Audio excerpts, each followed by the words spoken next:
السلام عليكم ورحمة الله وبركاته. أخواني وأصدقائي الأعزاء وضيوفنا الكرام، أرحب بكم جميعا اليوم في أمسية استثنائية ونقاش وحديث ذو سجون عن الفن الصيني المعاصر. كيف لا؟ والملتقى يحمل ودا خاصا للثقافة والفنون والأدب والموسيقى الصينية، حيث كان طريق الحرير محط اهتمام وموضوع مشاركة الملتقى في معرض أبو ظبي للكتاب لعام 2017. ما زلت أذكر روعة الجلسات والنقاش واللقاءات على اختلافها من آداب واقتصاد وفلسفة وموسيقى وشعر وفن. كانت كل أمسية مفعمة بعمق الشرق وخصوصية وعراقة حضارة عظيمة كالحضارة الصينية. يسعدني اليوم ويشرفني أن يكونوا معنا ويأخذنا في هذه الرحلة والجلسة الهامة نحو عمق الشرق الأستاذ هادريين مونتفيراند، المؤسس والمدير لجاليري DHDM في لندن. يعتبر السيد هادريين أحد جسور التواصل المهمة بين الفن الصيني المعاصر فقد منحته سنوات حياته في الصين خبرة فريدة حملها معه وقدمها عبر جاليري HDM في لندن خلال العديد من المعارض والمزادات التي قدمت العديد من الفنانين الصينيين. الأخوة والأخوات وضيوفي الكرام، لقد شهد الفن الصيني المعاصر الازدهار منذ عام 1979 بعد الانفتاح الصيني على العالم، لينطلق من سنوات عزلة طويلة وينضم لمشهد الفن العالمي المعاصر. خرج الفن الصيني للعالم الذي يرغب في معرفة الصين وثقافتها من خلاله، كما ترغب الصين أيضاً في أن يرى العالم شيئاً جديداً عنه. إلى جانب السور العظيم والمدينة المحرمة، فقدمت الفنانون كثر طبقت شهرتهم لآفاق في الفن المعاصر. الأصدقائي وأعزائي وأحبة الملتقى وأصدقاء الملتقى، تعتبر التجربة الصينية في الفن المعاصر تجربة غير مسبوقة، حيث استوعبت الصين الثقافات الغربية واحتضنتها على الرغم من خلفيتها الثقافية الثرية التي تمتد لآلاف التاريخ. وقد شكل هذا القبول والاحتضان تغيير كبير لم يشهده التاريخ من قبل، وهو قبول ما زال محل تحفظ أغلب الفنانين رغم وجودهم وحياتهم في الغرب، ورغم مبيعات عالمية اللوحات واصلت أرقاما قياسية. أرحب بكم جميعا مرة أخرى، وأرحب بشكل خاص بضيفنا الليلة الأستاذ هادريين. وقبل أن أدعوه لنقاشنا الليلة، أود أن أختم حديثي بمقولة البروفيسور كاو مينغ لو الذي يعمل بالتدريس ويقوم بتنظيم معارض لوحات في الولايات المتحدة حاليا: من الضروري أن نبحث عن الروح الثقافية. وطبعا مطاولة يا زول جيراني. أحلم بأن يكون الفن الصيني المعاصر ليس مجرد معروضات وبضائع، وإنما يكون مجالاً يؤثر إيجابياً في الثقافة الصينية والعالمية مثل العلوم والأديان والفلسفة. تفضلي أختي نادية بالتعريف بضيفنا الكريم. تفضلي أختي نادية طرابلسي. شكراً أسماء. مساء الخير ضيوفنا الكرام. Bonsoir Monsieur de Montferrand. هادريين دو مونتفيراند يعرف HDM Gallery على أنها مزيج دولي بحمض نووي صيني قوي، وذلك نظراً للمزيج الذي تحتضنه بين الفن الصيني المعاصر والغربي، طويلة بمثابة جسر بين عوالم الفن في الصين وأوروبا، وتشمل خبرته التي تمتد لأكثر من 7 سنوات في العديد من دور المزادات والمؤسسات الفنية على مناصب مختلفة، كمدير للتسويق في كل من أرتوريال وهي أكبر دار فرنسية للمزادات ومركز أولنز للفن المعاصر في بكين، كما يرأس قسم التطوير في HDM Gallery في بكين منذ تأسيسها في عام 2009. باسم السيدة أسماء صديق المطوع مؤسسة ورئيسة صالون الملتقى الأدبي، يسعدني أن نرحب بالسيد هادريين دو مونتفيراند الذي سيحدثنا عن وضع الفن الصيني المعاصر اليوم. مساء الخير. اسمحي لي نادية نرحب بسمو الشيخة شمة الله يحفظها بنت محمد بن خالد بوجودها معنا اليوم، وارحب بالاخت الشيخة معالي الوزيرة لبنى القاسمي. مرحبا فيك لبنى، اليوم شفتك الحين على الشاشة وشرفتينا ونورتي الملتقى، دائما انت ضيفة عزيزة علينا. يا مرحبا في الجميع وضيوفنا الكرام. Mr. Andrian, please, now the floor for you, please. Thank you very much for giving me the opportunity to maybe give some keys to understand creativity today in China. As we have discussed with Asma and with all the team, we hesitated between a few subjects. One was, of course, the art market in China, The other one was also to be how is it to be an entrepreneur as a French citizen in China, and we thought it was more interesting to try to develop and to give some keys of understanding what is happening today in China, in such a big country, a weird country. China today, for the good and the bad reason, is under the spotlight of the news. So I wanted to tell you, to share basically my experience of 10 years in China and 10 years of meeting artists, seeing this ecosystem develop in this amazing country that is China. So what is China contemporary art today? The idea, once again, I'm talking about keys. It's also the ideas whenever everybody on the Zoom today sees a Chinese art painting, the idea is that he could understand a little bit where it's coming from, and so he can understand the whole picture. Basically, if I had to make a very simple way of seeing a simple structure, I would split it in 4. And this is what you can see on your screen. The first one is, of course, ink. The second one, because ink, as you know, of course, is the main Chinese medium. It's ink and rice paper. The second one is something that is not very Chinese. I will explain why. It's what we call the realistic paintings. The third one is more of an international influence on Chinese creativity.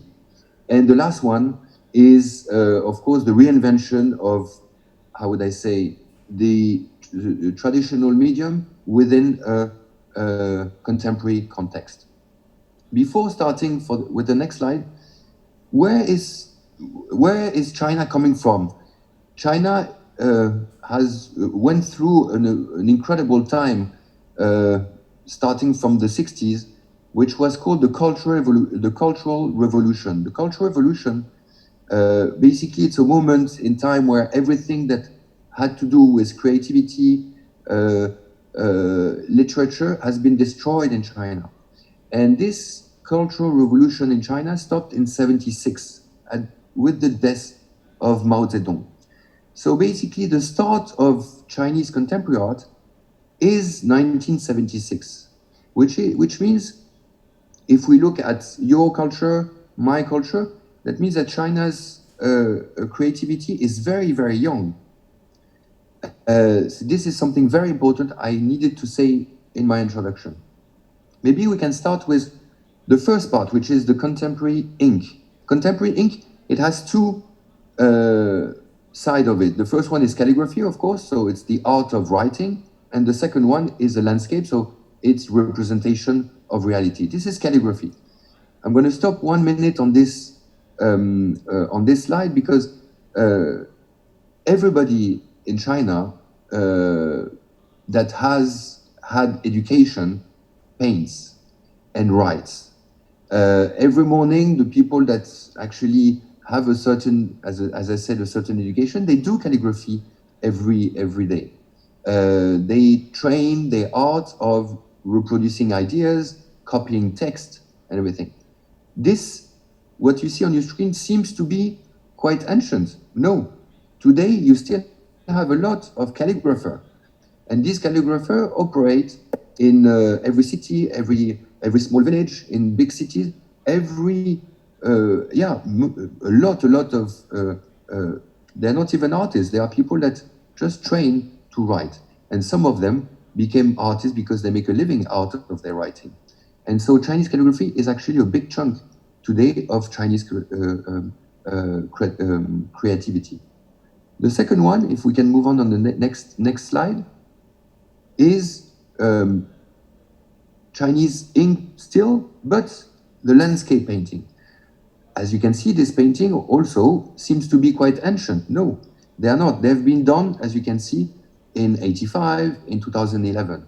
you still have a lot of artists that do practice this very traditional medium, which is ink on paper, either on calligraphy, either on landscapes.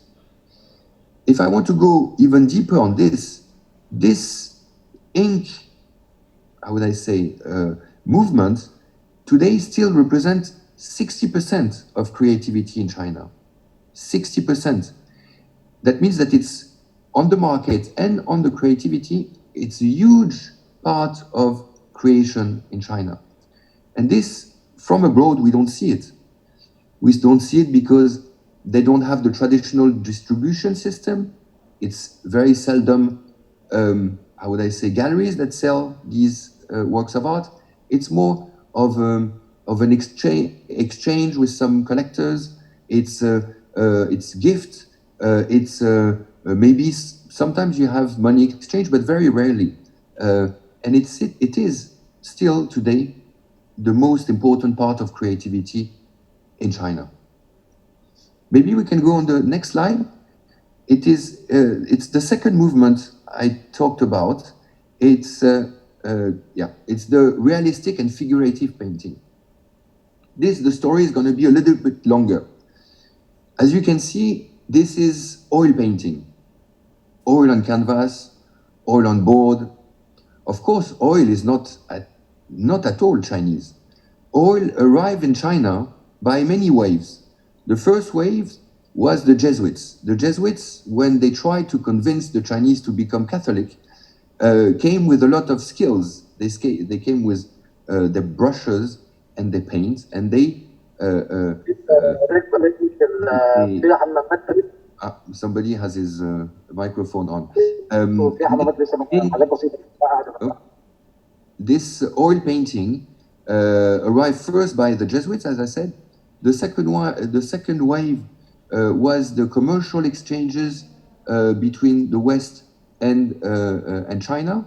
And the third wave, the most important one, was actually arrived in China through exchanges that the Chinese and the Russians installed at the early 20th century.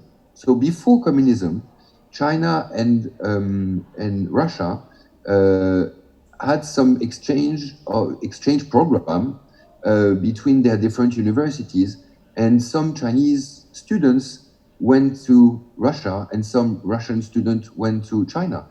And this is how oil painting developed in China. And you still have a very, it's not very big in China, but it is very visible. You have a few artists that paint with oil on a very traditional way, Eastern tradition way. Let me explain. It is a little bit like the ability of the painter to reproduce reality. If you see these three paintings in front of you, Wang Yidong with the red overcoat, yeah, exactly. It is like photography. So it's really the skill of the painter that is here valued. In the middle one is more to depict the minorities of China. This is, I think, in the north.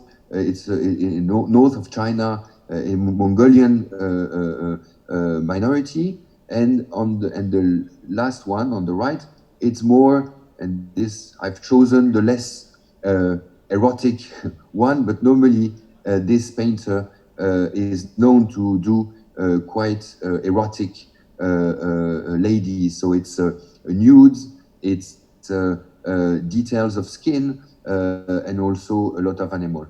So small animals. But so what I'm saying is that either you have drapé, either you have minorities, and you have a little bit of nudity, and everything is based actually on the ability of the painter to reproduce reality. This represents, I would say, 10 years ago it was 20% of the market, and the creation today is more 10%. It disappears because it takes a lot of time to paint as well as this. These artists are not young anymore, so maybe they paint less. And also for another reason is that these paintings were, it's not very political what I'm going to say, but were also used to make some exchange with the government officials and everything. So it was a little bit of a tool, a financial tool to help putting oil within the Chinese system. And this, because of the arrival of the new president, I think that this, I would say, market disappeared a little bit. But anyway, this is a very important part of today's, I mean, Chinese contemporary, very young art history. Maybe we can go on the third slide. So here, this is what, as Westerners or non-Chinese, we see most. It's a group that I call the International Chinese Art. The International Chinese Art because it's the one we see on the outside of China. These are the ones that occupy the auction catalogs that are represented in Western galleries, etc. It started, as I said, no, we can still be on the, yeah. It started, as I said, in the late 70s. And it started with a group which is called the Star Group. Then you had a small group that I call the leaders that took advantage really of the arts and the international art market. And then we will see the younger generation. So maybe we can go on the next slide, which is the Star Group. So the Star Group is a group that you've heard about because of Ai Weiwei. Ai Weiwei is the most famous artist from this group.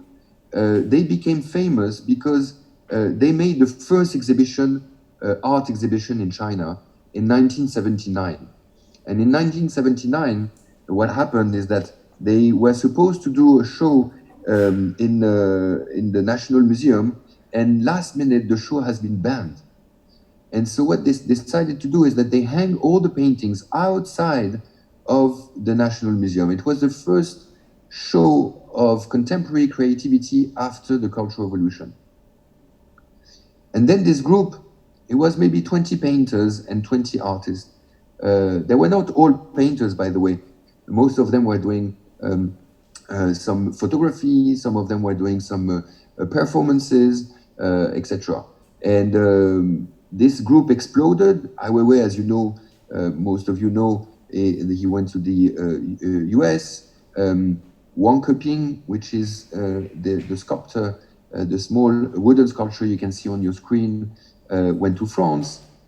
The Ma Desheng that does this, the number 3 painting, went to France also, and Huang Rui, which does the last painting on your right in the screen, yes, this one, he went to Japan. So they all went many different places, but they still have a lot of influence on creation in China today, because they are considered a little bit like the godfathers of contemporary art. Ai Weiwei, for example, his students are well-known artists today, etc. So this is the grandfather or the godfathers of Chinese contemporary art. On the next page, you will see what everyone saw. These are the ones that really took advantage of the boom of Chinese contemporary art. And the boom of Chinese contemporary art started in the year 2000. And the year 2000, for maybe 10 years, there were, I hope we have people that follow this market, and they will, if they want, yeah, I'm talking about under their control, but everything that was made in China between 2002 and 2008 would sell. China was under the spotlight. China was hot. A lot of books were written about China, saying, "Oh, China is going to eat us." The growth, the economical growth of China was enormous. So there was the development of a big interest in Chinese art. And these are the leaders. So you have Zhang Xiaogong, #1 painting, that does a work around family, the values of family. So it's memories of old photography with a twist. So here you can see that we don't see the bloodline, but this is a bloodline series. So they're all connected. All the family is connected with this thin red line between their faces. On the right, you have Yu Mingjun. I think one of the most famous imagery of Chinese creation. Yu Mingjun is always a self-portrait, and he's a little bit sarcastic about the fact that in China you need to keep face, and even if things are hard, you need to smile and show that everything's going well. So he's using his own face to like a mask, basically, always smiling, but with a trick to show that cannot be always smiling, but we have to always smile. Then on the left again, you have the proper mask. This is Zhang Fanze. Zhang Fanze, I think he's with Yu Mingjun, one of the most famous one, because he went through a lot of different phases in his with a really good evolution of his work. He's known for this mask, so this is a same idea of Yu Mingjun, but with an actual mask on his face, that you need to hide your emotions. You need to always fight for your country. This boy is actually dressed like a scout boy, or like how would I say, a college boy. You can see that it's an outfit for college with. If you can scroll a little bit down, we will see. He's got this. Yeah, you see the small thing he's got on his arm. That means that he's part of a scout. How would I say, an organization for sports and everything. And he became famous also because the market has been really supportive of his work, and he went from Aquavella to Gagosian, and now he's with Hauser and Wirth. And the last one is Wang Guangyi, and Wang Guangyi was mixing these values of Western culture, like the brands, Coca-Cola here, and the values of his country, and the values of the country before 76 or before the 80s, basically, was strong communism. So it's a mix. So it's a cynical way of depicting what was going on, and two cultures that were trying to work together. So this group of leaders, as I call them, were a little bit driving the market, and still are in terms of values and sorry, not political values, but money values. They are still the most expensive Chinese contemporary artists today. Then we are going to shift to another group of people, which are the younger generation. So here I decided to choose a few artists. One is Juan. So sorry, I'm going to talk about the group first. Sorry, these are people that were born in the 70s. You have Juan, Jaili, and Yue. These are the ones that really took advantage or lived their art with the new technology. So it's the people that, the artists that use the new media, people that use the video, people that use the, they started to have an influence from the West, but a very, not like the brands coming in China like we saw with Coca-Cola, but more of a internet relationship, waves coming into China a little bit deeper than the one from the first generation. Juan, for example, he he takes the this one. Juan, for example, he asks the local mafia of his native town to steal some elements of advertising and then remodifies them to make a sentence that he wants to say. And here, for example, is the name of his father. He also, he's called Juan, and it's the same He. He's quite popular in China and abroad. He's represented by us and by Templon Gallery. He did quite a lot of shows, including museum shows in the US and in Europe. He did the Maxi in Rome, for example. So they start to have international recognition, and they are collected everywhere. Jia I took him because first he's a friend, but also because he's, I showed you these very figurative paintings in the Chinese landscape of art. Jia is coming from this school. He was taught to paint, and he was taught to paint like a Russian. He actually was brought up and studied art in the best university for oil painting in the north of China, in Shenyang. So, and he's the one that really came out. He's the best. He's the most famous actually painter from this school to have managed to come out of it, making. He's the most famous today painter from this particular school. He's actually today represented by Gagosian.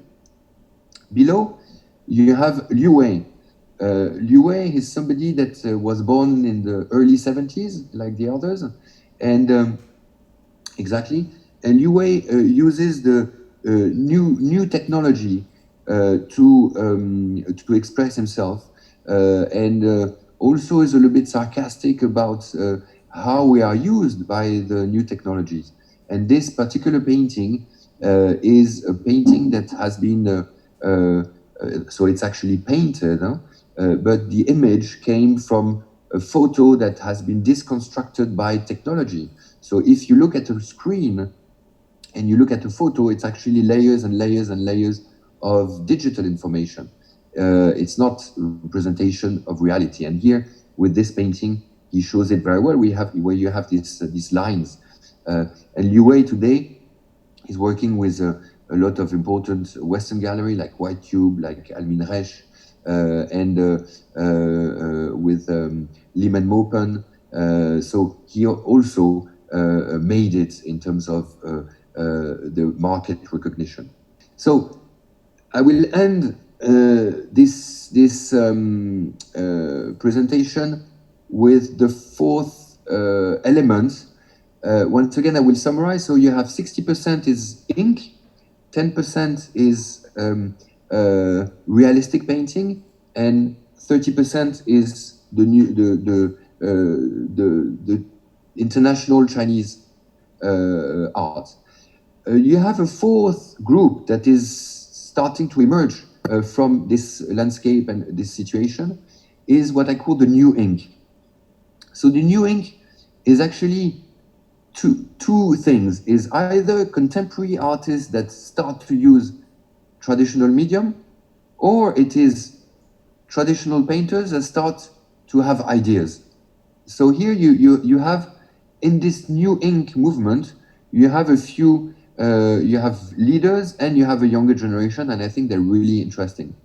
So in the leaders, you have Xubin. Xubin was the head of the CAFA, which is the Central Art Academy, so a very important person, and he modifies the character. As you know, a Chinese character is basically, it's an image trying to represent what the word actually means. So a house is something that has a roof and everything. Xubin because of these ideas that could be transposed into small drawings, he makes fake characters and tells a story. And this is a very important work from him. So it's Book from the Sky, and it's been collected by a big museum in Canada. On the number 2 is Chu Jiejie. Chu Jiejie is actually somebody that has been shown during the Abu Dhabi Art Fair within the curated section by Jérôme Sans, and he does fake maps with a lot of irony, where he depicts a little bit the geopolitics with some quite funny and quite ironic. And the last one is Sun Xun. Sun Xun, this is the one that does the maps, and Sun Xun is more of a new media artist, because he does some animation, and then to do the animation he uses ink, so it's quite dark and quite strong, but he's, as I say, a contemporary artist that uses new traditional medium. Maybe we can go on the next slide for the younger generation of ink artists. So here you have 3 different ink artists, or new ink artists. The red painting is a painting where Hao Shemin, who was born in the late 70s, deconstruct the characters and to make it something very abstract. And so he calls it the Tang Dynasty style character, the way under the Tang Dynasty they were writing their character, and so he explores the character. So all the elements of the character are here on the painting, but they cannot be read by anybody. So it's actually somebody that is a calligrapher, but decided to go a little bit further with some ideas, more than only reproducing text that he has been exposed to. Number 2, he's a traditional painter, Yang Yongliang. Yang Yongliang, I'm sure you have seen his works because he's been widely collected by English museums, by the American Museum. He did a show within the New Ink exhibition at the Metropolitan. And so from far you see a very nice landscape, and when you go closer and closer into the image, you can see that it's actually like the end of the world kind of landscape, and it's all made of overpopulated cities and cities under construction, which actually is what is happening still today in China. And these are photography. And if we go down, we have the last one, which is Pong Jian. And Pong Jian he's an artist that is very well respected in China. We sell him quite well in other countries, and he uses ink to depict some ideas. For example, here he calls it the new landscape of the scholar, and that means that you can see all these books that are fading away a little bit, that are not used, and so they are kind of been staying there forever, so getting old, and you have these new elements that are coming into the picture. So you have these colors that I think are images of our phones, all these apps that we are using, and that actually are polluting the knowledge and our knowledge of history and what we should be learning. So in many ways, these ink artists, as I say, either they are coming from ink and they are trying to express new ideas, so they are getting out of tradition, or they are or they are international Chinese artists, like I mentioned, and they start to use more traditional medium. So now that it's actually one of the generation that is one of the most, for me, one of the most interesting thing in China is this new generation. We call them the post-80s generation. Young artists that were born after the 80s. And these artists, they have one thing, is that they, first they did not have to create to eat. Let me explain. They have actually been brought up with family, normally with money. That means that they've been able to travel. They've had access to internet and the new media. So they basically had time to take a step back and say, hey, what is happening in this world? What is happening? They didn't have, like the first generation, they had to produce to eat and to feed themselves. Their parents were still parents that were working for state-owned companies, etc. The post-80s, no, their parents made it. That means that they took advantage of the China growth. So these post-80s also have the cultural, social, economical the pressure. So they have the kind of the same amount of pressure, but they live the pressure, but they alone have enough money, enough freedom to travel or to eat. So so here you have a few artists that I really like. Yilin Han, for example, the one on the left, is somebody that this is a series that is called Lucy. Lucy, as you know, is the oldest humankind skeleton that we found in Africa, if I remember well, in Sudan, I think so, I don't know. And he says, okay, we are entering a new era. So I'm going to call this series Lucy. And the new era is that we are fed all day long with some images and a lot of information. And so this is why you have layers and layers and layers. If we zoom on the image, you can see that you have a lot of collage, you have spray, you have painting, etc. So all these layers. And what do this layer do to our brain is that they actually does not allow us to remember anything.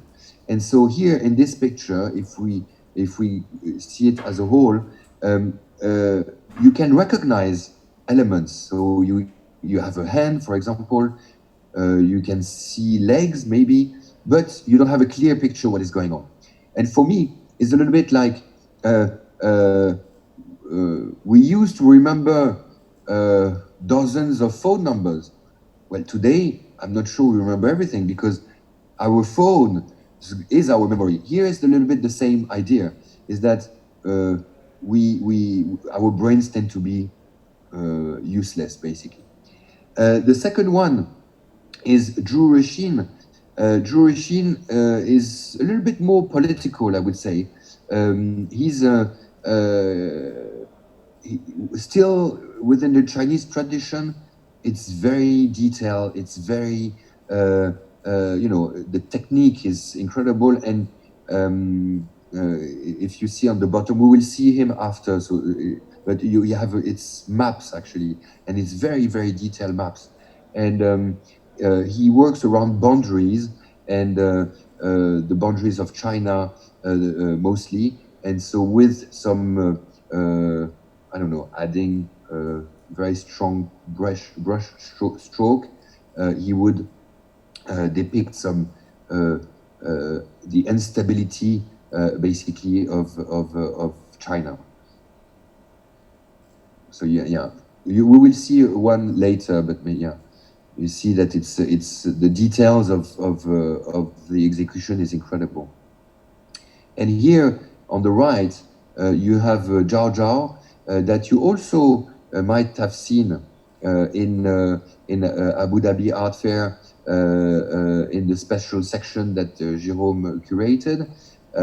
It's an artist that was Ai Weiwei's assistant, and he it's more of a personal experience that he depicts on his pictures, and these are memories of his childhood, or when he had how would I say, he had a car accident, and so the impact of the accident made him realize that all things a little bit strong that you are living, like economical growth or the evolution of China today, are like impacts. And this is a constellation, so it makes also reference to stars, and he does this constellation in paint. This is actually paint, so it's very realistic and very well done in terms of once again the skill, the painter's skill, basically. So basically, to summarize, you have 60% ink, 10% very realistic, and then 30%, which is the new art of China. Within this, you have new generation that are really interesting. The new ink, as I mentioned, and after that, it's the post-80 generation. I don't know if you have any question. I'm open to answer any question you might have. And then after, maybe, as I was asked, I can tell you what I think in terms of market, or in terms of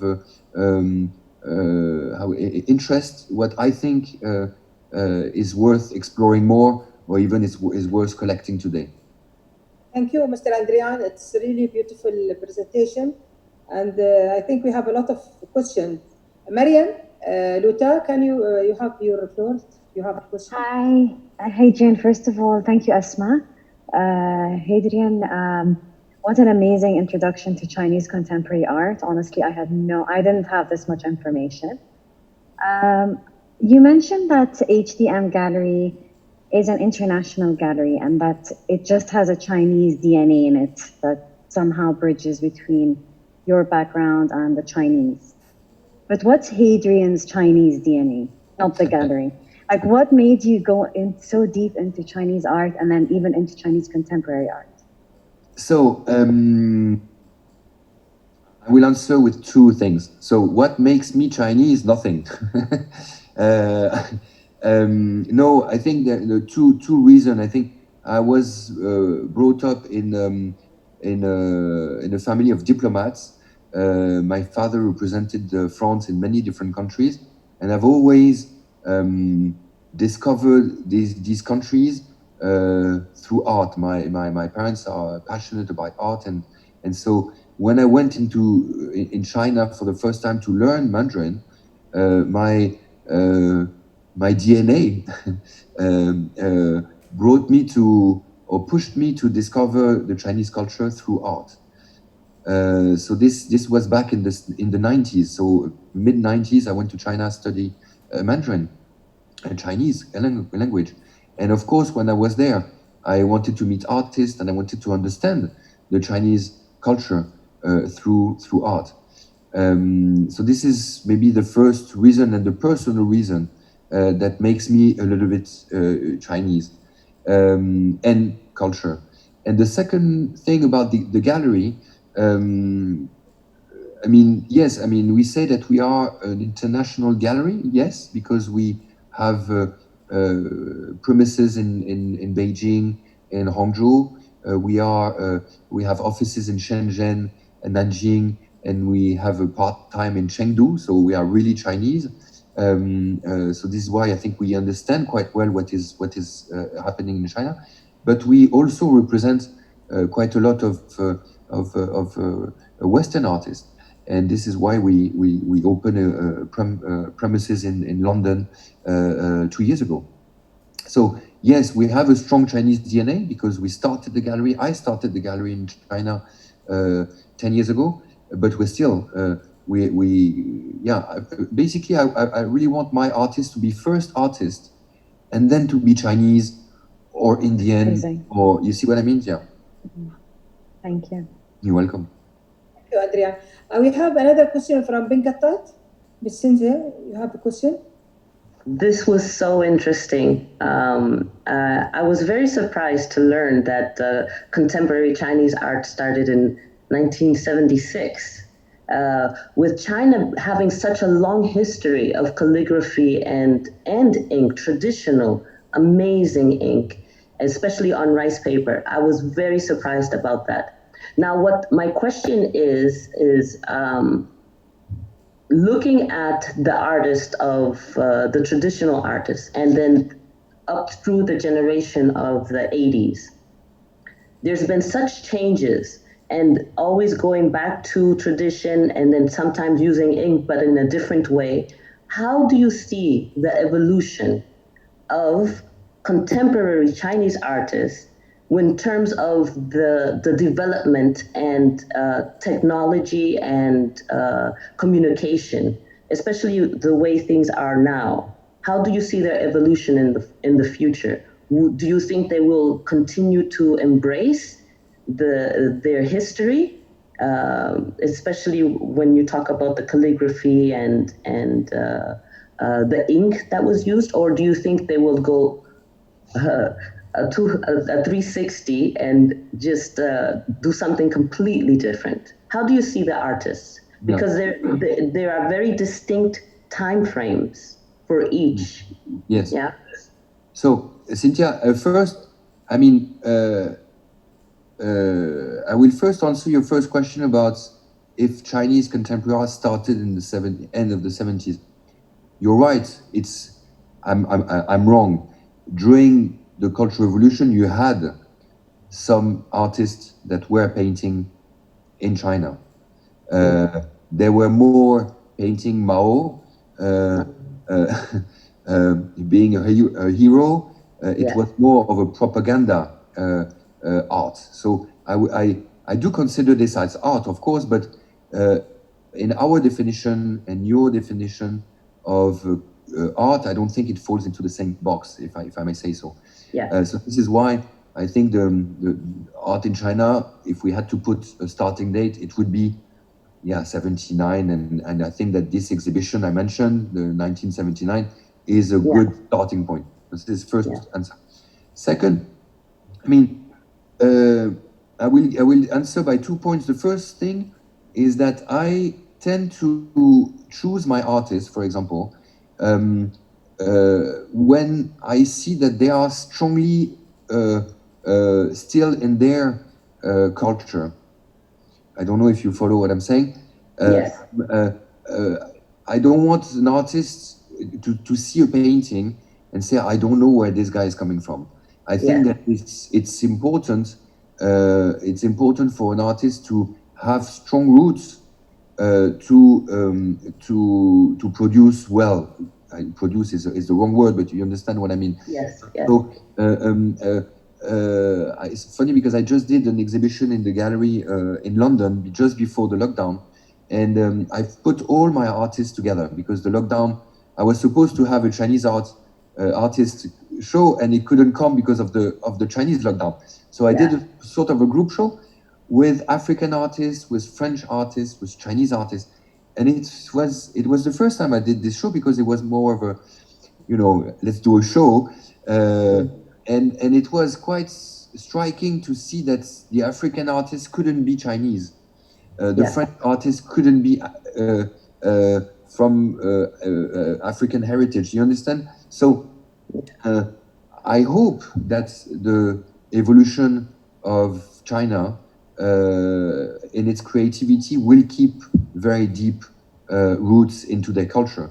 And this is why I really underline in my presentation the New Ink movement. The New Ink is, as I say, is two things. It's either the contemporary artists, so the guys after the 79, that are coming back to traditional media, Yeah. or it's the traditional artists that start to be a little bit more conceptual. And this is a new group that I think will develop quite a lot. Yeah. And last point, I will. So one of my big client in China is the owner of a big company, and so of course he doesn't buy art himself. He has an art advisor, and that works for him 100%. And this art advisor is a good friend of mine, and the collector wanted to put all the painting he bought, so oil painting. So Yu Mingjun with the big smile, the big, the blue chip Chinese artist. And he decided to display all this art within the offices of his company. And my friend, his art advisor, told me one day that she went to see what was the reaction of the people working in the company.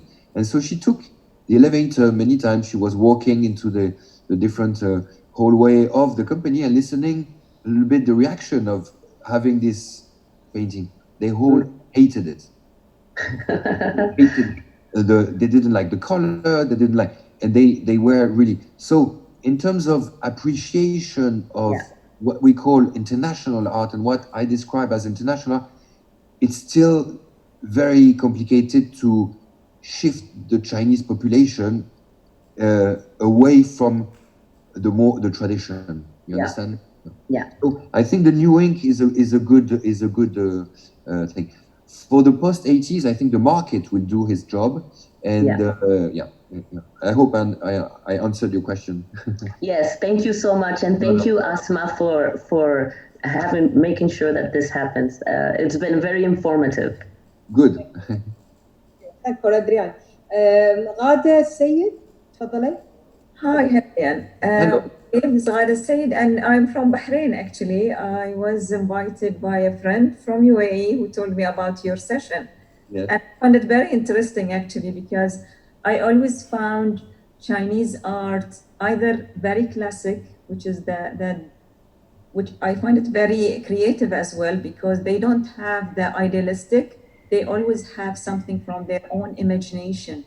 And I'm talking about the very original classic Chinese, which they always blend the landscape with the sky, with everything else. Having said that, then later on, the propaganda art of Chinese art was really strong as well. And, at the beginning of your presentation, you showed few that I find it's still like the other face of the coin.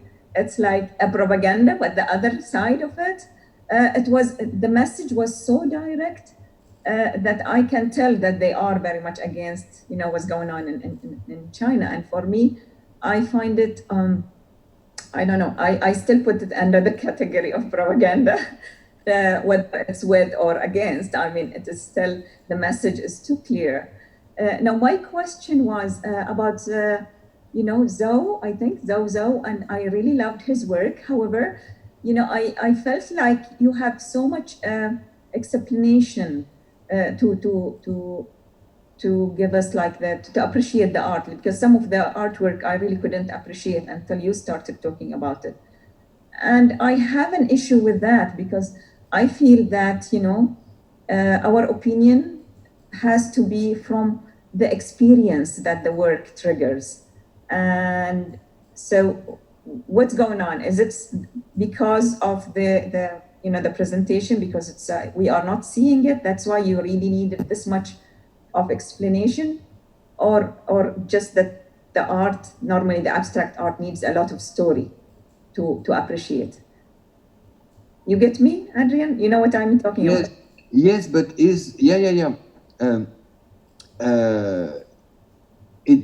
you're talking about a universal question. It's not only about China.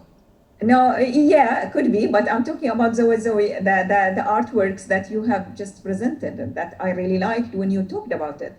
Yes. Not to trigger anything until you started talking about it. Yes, but then when you I mean, Cubism, for example, if you don't understand how it started with the Picasso collecting the African sculptures, if you don't get this explanation, you will not understand the importance in terms of artistry.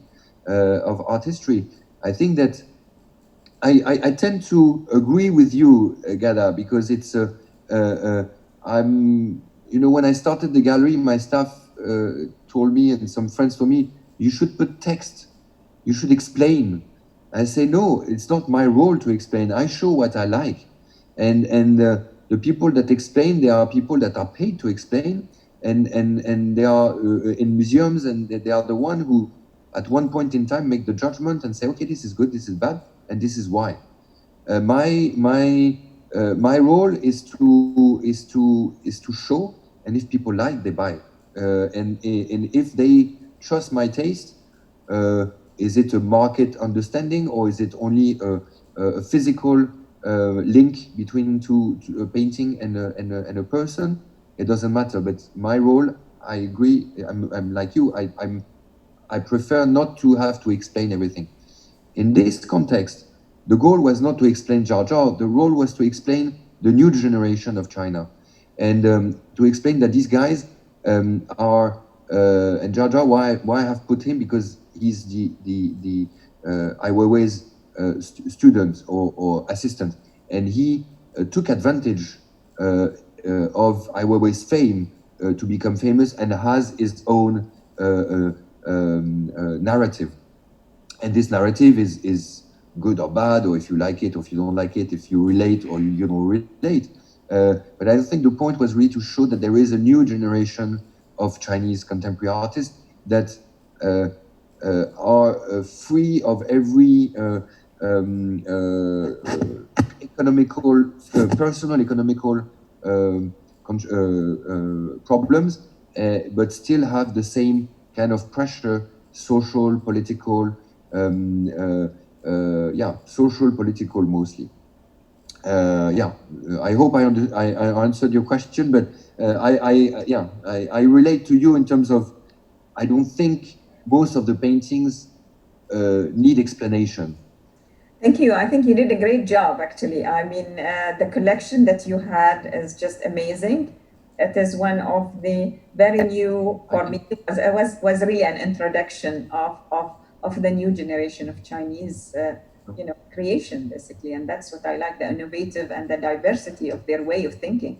That's by itself is an added value. Thank you so much. You're welcome. Thank you for your question.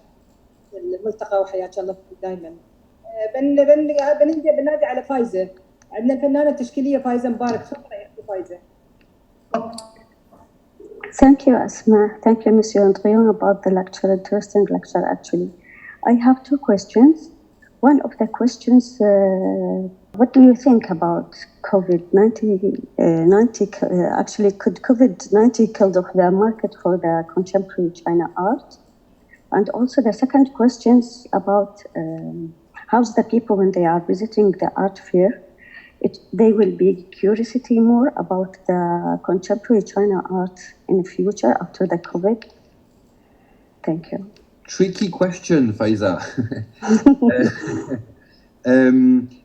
I mean, the COVID, it's, no one knows. If someone tells you, okay, this is what's going to happen, well, good for him. I have no idea what's going to happen. My only fear with the COVID is more of a human thing. Is that I think that people like me, and we are a lot. Our added value is our knowledge and maybe our experience and the trust we have been building with artists and with collectors and with media people and everything. If we cannot meet them, it's a problem for us, and it's an economical problem, because our everyday goal is to make sure that we have opportunity to make sales. an opportunity to make sales, meaning meeting artists that we like and meeting people that buy and convince them and build this relationship. And for the last 4 months, this has not been possible. So this is one thing. For the future of this, the art fairs will have a big challenge, I think. We don't know, I mean, there was no fair that actually happened since Covet, so we will see which one will come first, and we will learn from that.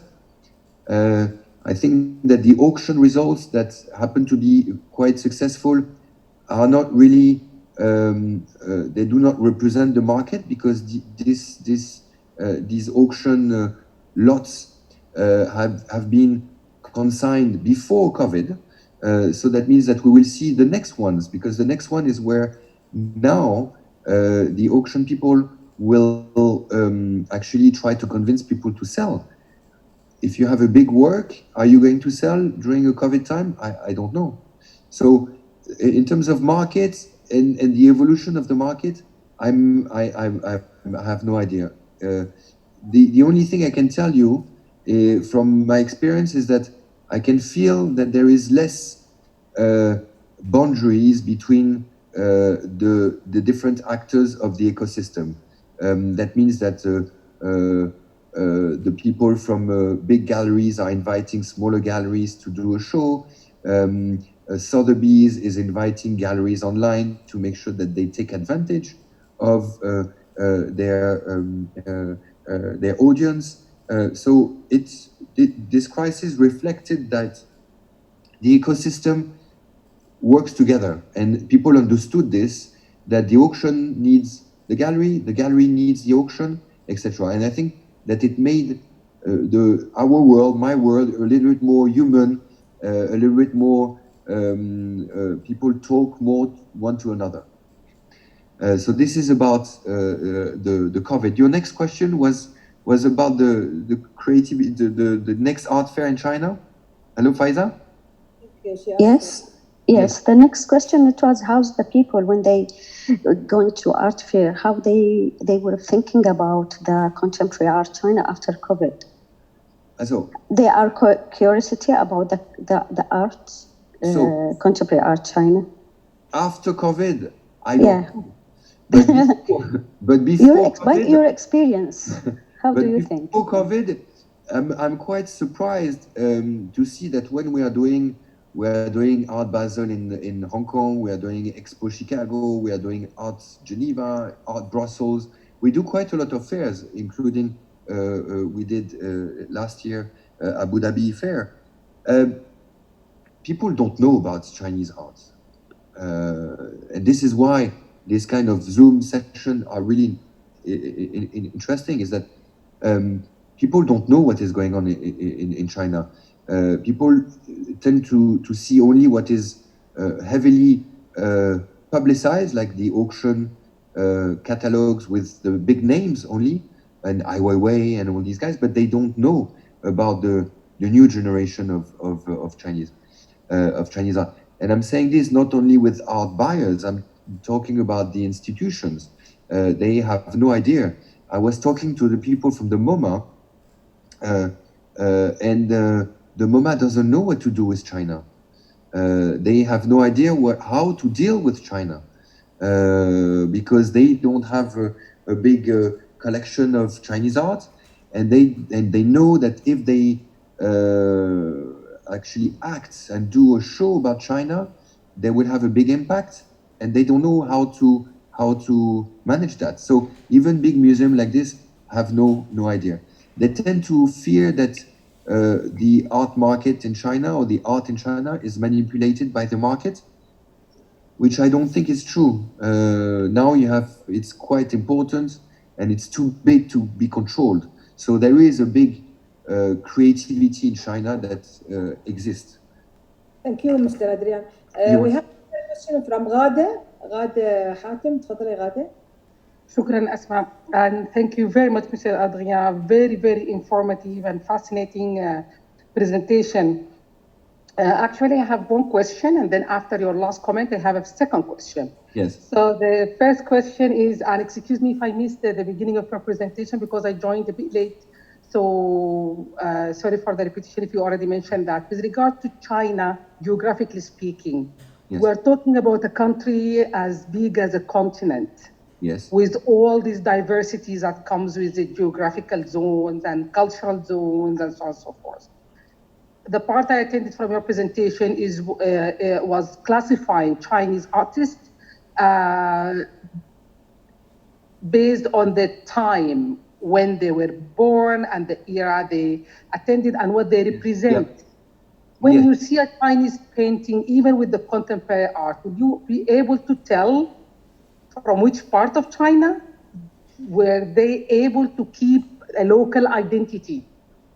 Down to the small parts, or it's still like more general and represent a culture that had been influenced by Yes. the West rather than specific? Yeah, it's actually a very good question, because when I arrived in China, as I mentioned in '97, I then worked for Unilever. You know, Unilever, they're doing ice creams, they're doing they're doing everything. Yeah. At the time, they were looking at China as one country, and they realized that it was actually a lot of countries. In the north, it's minus 40 degrees, and in the south, it's plus 40 degrees. So you don't sell the same product to the north of China and to the south of China. And the art is, I can tell you quite a lot because I travel quite a lot in China. But to summarize, one, I cannot tell from a painting the geographical identity of the painting or origin of the painting. Second, as you know, China is maybe one of the most competitive country in the world in terms of the youth going to university and everything. They work like hell, and for the arts and to become an artist and to go into the good universities, it's really difficult, really difficult. So I would say that we could summarize this thing with the main 4 schools in China, and these schools are the one I mentioned, the one in Shenyang, which is really specialized on oil painting. This is quite easy to identify. And then you have 3 cities that have a very good art school. One is Chengdu, so it's a Sichuan art academy. A lot of the big artists come from this art school. Then you have Hangzhou. Hangzhou is a city near Shanghai in the Zhejiang province. And then you have Beijing, of course. So I would say that the Beijing creators are a little bit more politically correct because they are near the power. I would say that Chengdu is they are the people that are more free because they are far away from Beijing. And Hangzhou, historically, because it is a province that does a lot of commerce and international trade, they tend to be more open. So, for example, Hangzhou has created the first, how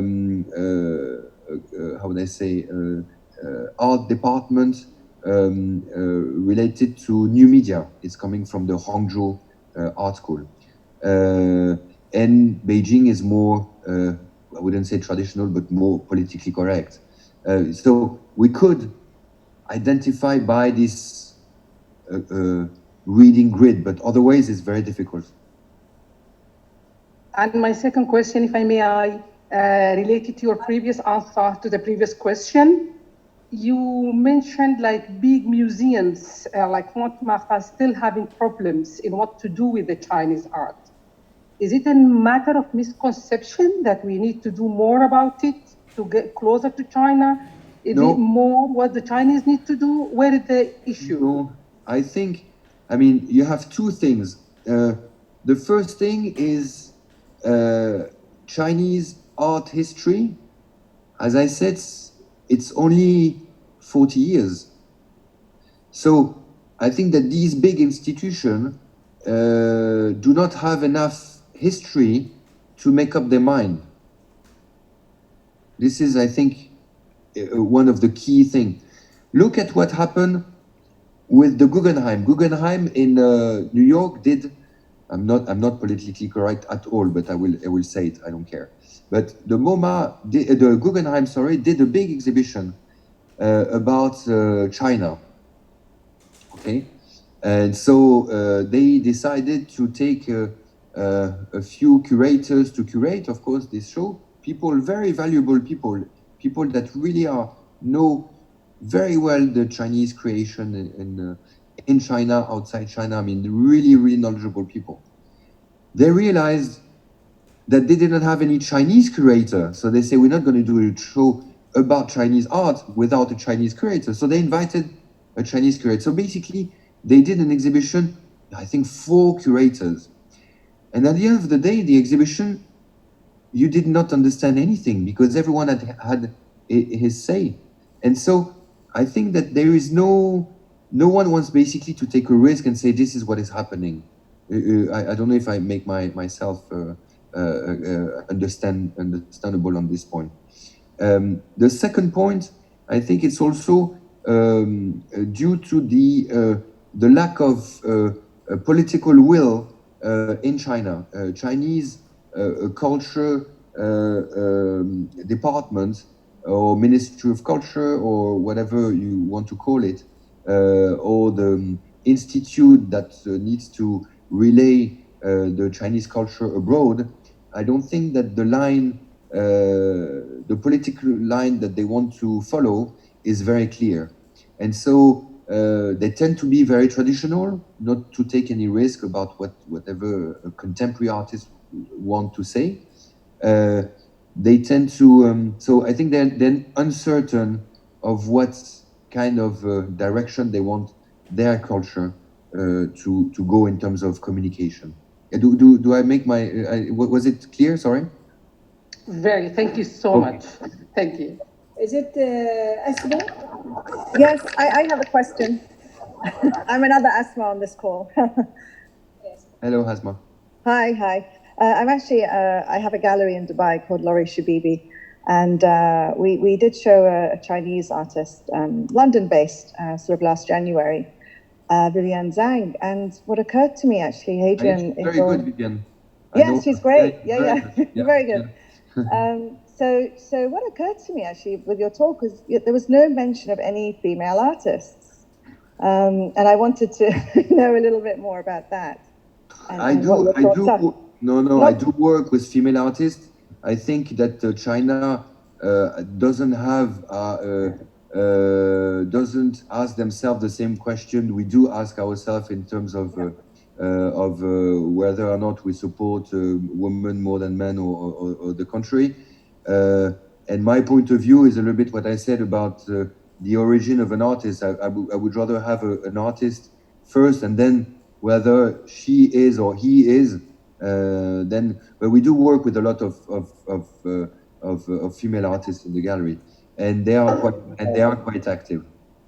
But even historically, artists, during the 60s or 70s or 80s. No. Okay, who was working? Were there any women working alongside any of the artists sort of post 1970s? There must, or maybe someone needs to go and do a lot of research. There must be sort of hidden female artists. No. You had during the Cultural Revolution, you had a lot of people, a lot of artists were painting as a couple. So that means that they were the lady, for example, I'm talking about Pong Tao, which actually does a comeback now with Pearl Lam Galleries. She's a very famous. Her paintings are really famous. She was not, because she couldn't use her name because of political issues. But yeah, during the Cultural Revolution and the propaganda era of Chinese creativity, you had quite a lot of women. And then in the the star group, you had a few women, ladies painters. And today, one of the most famous Chinese artists is Yu Hong, who's very active, yeah. Thank you, Andrea, and thank you, Asma. We have a question from Nafisa. تفضلي Nafisa. Hi, sorry, I sent it in writing. Thank you very much for introducing modern art to us. Thanks, Asma, for the invitation. My question is, from the investment point of view, how do we recognize the Chinese art? At the same time, how do we evaluate it as a collector? You know, when we buy a piece, how do we consider it? How do we evaluate it to know if this piece is going to be of a future value? Thank you very much. Well, so I will two answers. For me, China is, if you compare to what happened after the war with the United States and Europe, China is the new United States. That means that after the war, and 1964 is actually the main date, the creativity and the market shifted from Europe to New York, and this is happening now between New York, London, Paris, and China. And today, a lot of people say, "Oh, Chinese art is expensive." Blah, blah. Exactly like the European was saying about Rothko. Same thing. In the 1960s, everyone was saying, "Oh, Rothko is too expensive." All these American artists are too expensive. Well, look at where Rothko is today. I'm sure that the next Rothko is Chinese. It is mathematical. It's considering the population. I don't know what do you do for a living, but it is for sure that the demand compared to the supply in terms of art in China will have a problem. So the price of the supply will go up. It's mathematics. This is one answer. The second answer, if I knew exactly which artists are going to take to gain in capital, I will not need to sell art. I will just buy these artists. So I think the best advice I would give you is to listen, to visit museums where Chinese art is being shown, to read, and to make mistakes. I think that it's important to buy, to be disappointed, to maybe sell at a loss, but then after that you learn, and to be with someone like me or with other people that know Chinese contemporary art well, and to discover with them. And I think the filter that we can provide shrinks the possibility of mistake, because we've been doing the groundwork, and we will have already put all the artists we don't think will take part of the Chinese art history out. Yeah, I hope I answered your question. Mr. Andrea, I think with us one of the important artists, Mr. Liu Shao. Mariam, تعرفينه? Lu Chao, Mr. Lu Chao. Yes, Lu Chao, yes. Yes, he's with us. We need to welcome him, and if he want to talk about something. So, Lu Chao, this is a painting from Lu Chao just above me, and in the presentation I have put, Lu Chao unfortunately couldn't make it, but I have put a painting just behind me of Lu Chao, and in the presentation that we have a few Hadrian's pick, we call them, the one that I think will take in value, and also that I found interesting on a personal point of view. So I don't know if we can have access to the presentation again, and I can show you Lu Chao painting and also the other artists that I believe in. So it's going to be the next slide, I think.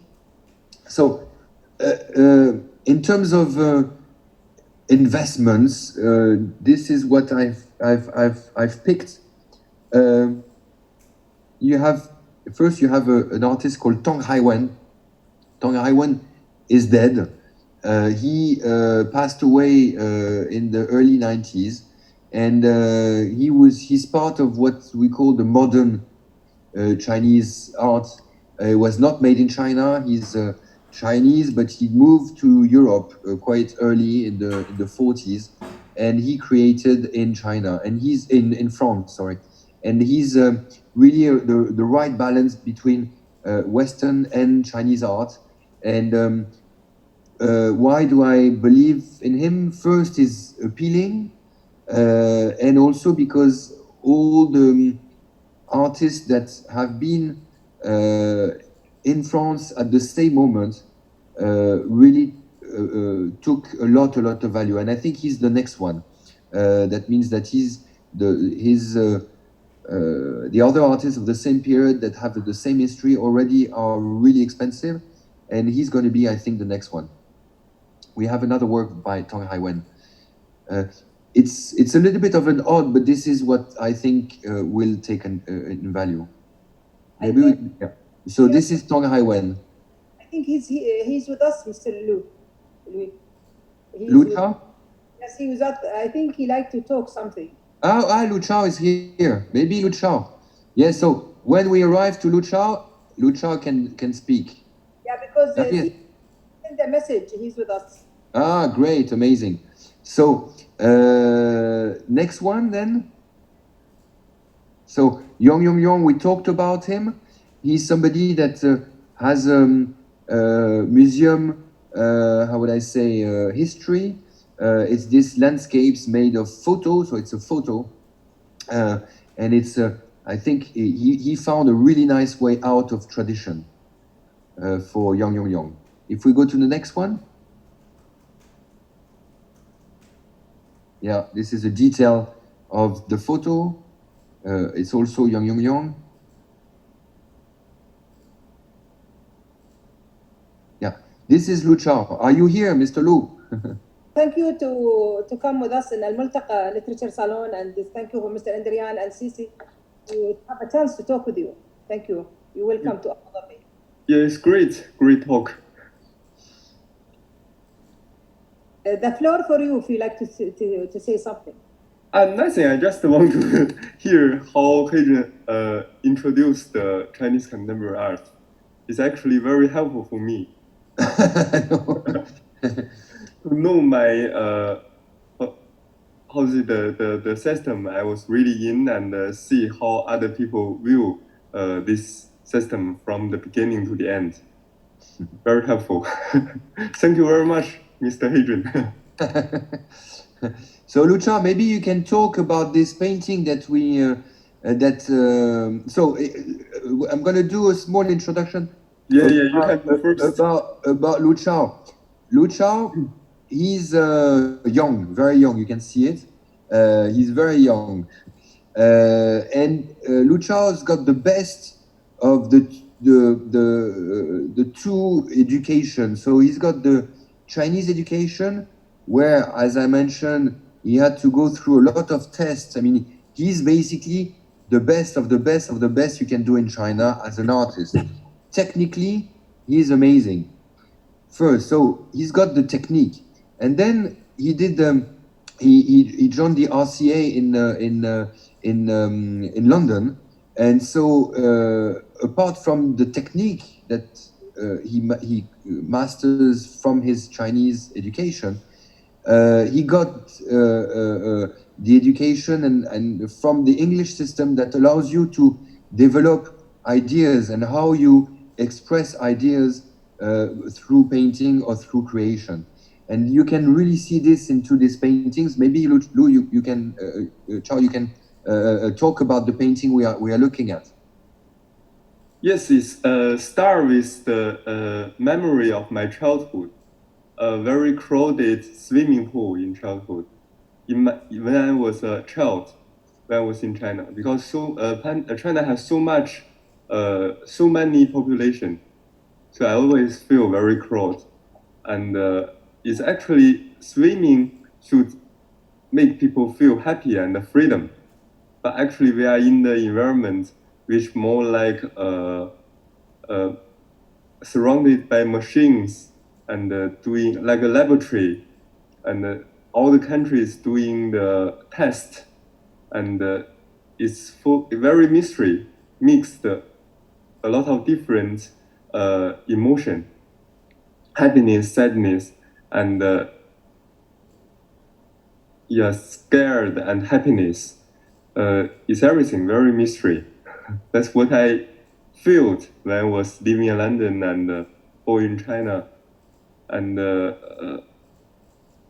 yeah, that's what I want to say through my painting. But actually, it couldn't analyze very clearly by language. It's just the feeling when you look at a painting. It's more beyond language. It can't be explained very clearly. That's what I think. That's why I paint, not be a speaker or write articles.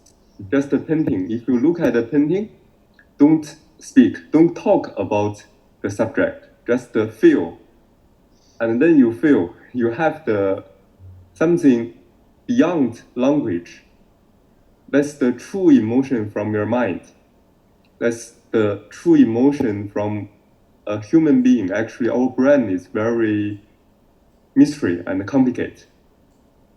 That's it. You just look at the painting, staring at the painting, look at the details, ask you to think in another way. Don't try to understand too clearly. It's not helpful if you understand everything too clearly. But coming back also, what I was saying about the question I had earlier, Lu Chao is typical of these contemporary artists. That, I mean, Lu Chao lives in London, but has not forgotten his Chinese roots, and you can see this in, of course, the colors that he uses. Black and white is closer to ink than it is to oil painting.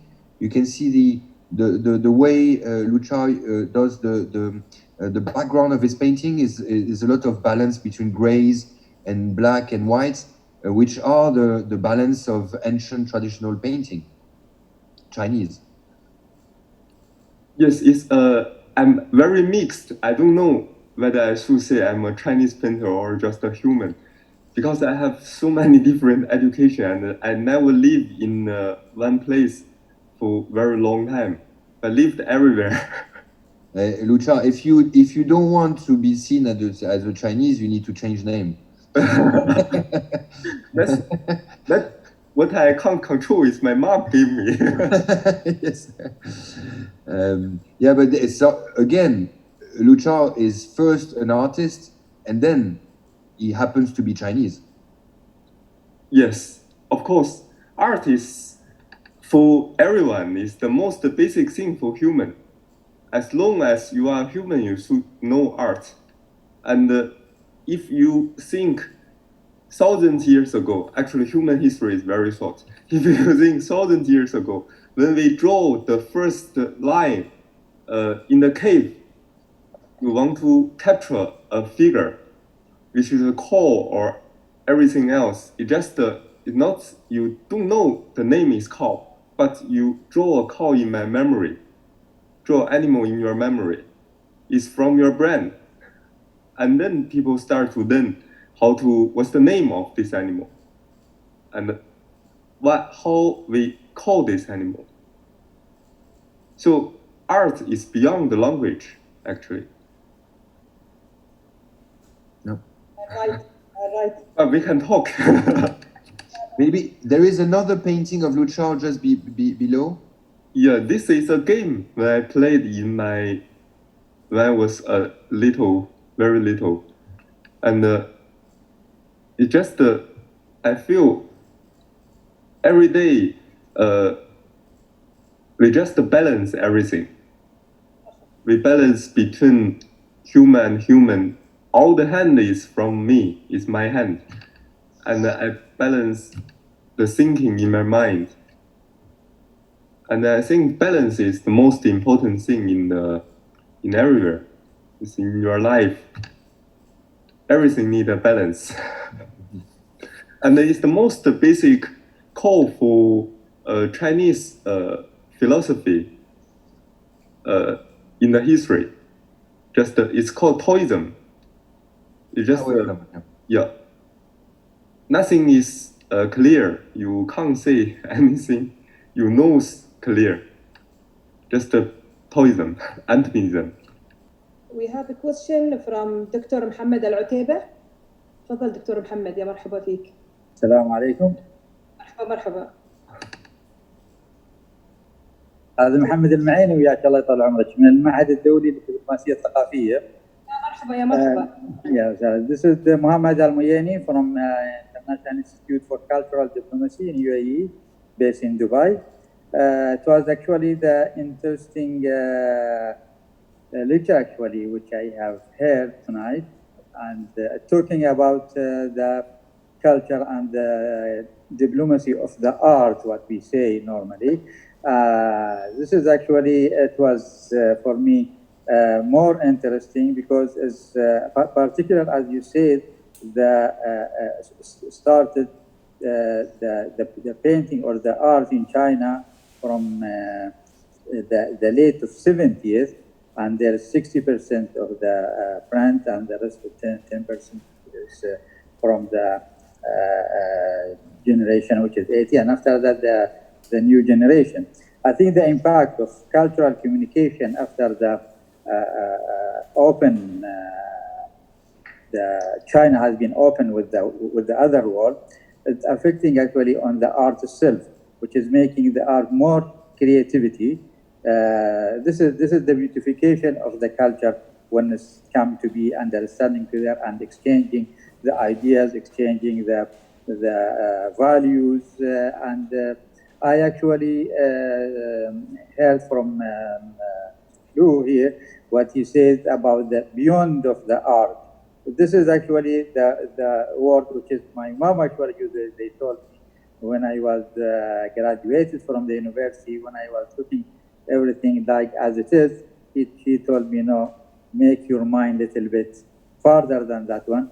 Look beyond of the thing that you see, because a lot of messages from the thing that you see is come to you and it's going to some other, and everyone he knows about what he looking and from his feeling and from his idea and what he gained before. This is actually the beautification of art. We normally say that anything beautiful is attract others. Anything beautiful is bring the people together and understand the people together. This is actually very interesting. Actually, this tonight, which I have heard from the lecture here, and I appreciate him about all these ideas and what he expressed here. Thank you very much, and I again thanks to Asma here because she has invited me in this interesting lecture tonight to talk about the art, which it was my passion actually to see all the art, because I went to most of the exhibitions. The last time for me was in the Kazakhstan and Albania actually, which is a different little bit than the East and the West there. Thank you very much indeed. شرفتنا وما قصرت الدكتور محمد، حياك الله دائما وابدا في صالون. شرف لنا، الله يطول. مريم تفضلي بسؤال الشيخة شمة. اوكي، مرحبا بالشيخة شمة، نورتينا بوجودك. بس بسأل السؤال بالإنجليزي. Hadrian, we have a question. Can you hear me? Yes. We have a question from الشيخة شمة بنت محمد بن خالد. I'll just read it in English. A question regarding the topic. There are many challenges that occurred with defining the Chinese civilization after the growth and start of modern economy. What was the impact of that on modern art and its integration with the movement of modern art in the world? Thank you, my dear Asma, and thank you for everyone who's participating in this discussion. With Dr. Sheikha Shamma, thank you so much for being here with us. That was your question. So sorry, can you repeat the main question? What was the influence? Sorry. The main, no issues. The main one was, what was the impact of that on modern art and its integration with the movement of modern art in the world? So based on the growth and start of modern economy within the Chinese civilization. So this is very interesting question, very interesting. Lucha, you want to start to answer this question? We cannot hear you.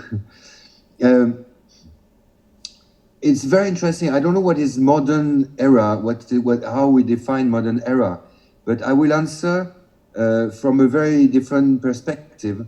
I